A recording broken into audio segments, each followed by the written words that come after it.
Non sono mancate né lo spettacolo né le emozioni sul parquet di Sassari, dove la sfida tra Reyer e Dinamo ha vissuto fasi molto diverse.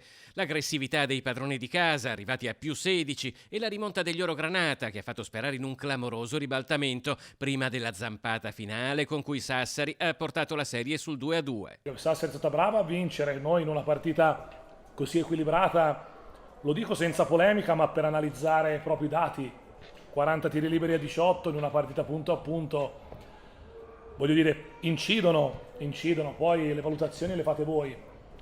Con questo, ripeto, lo dico senza polemica, senza togliere meriti a Sassari, anche se l'abbiamo portata su un terreno che le è congeniale, ovvero quello del correre e tanti punti segnati. Questo sicuramente sarà una cosa che a casa nostra cercheremo di limitare. Ora si ritorna al Taliercio per la gara 5, ma almeno una gara 6 a questo punto è inevitabile. Coach De Raffaele, qualche sassolino dalla scarpa non può fare a meno di toglierselo. Una partita che alla fine è stata decisa da piccoli episodi e questo dato che incide in un risultato così punto a punto, ma non toglie meriti a nessuno, non voglio fare polemiche, non voglio, si lamenta, per l'amor di Dio.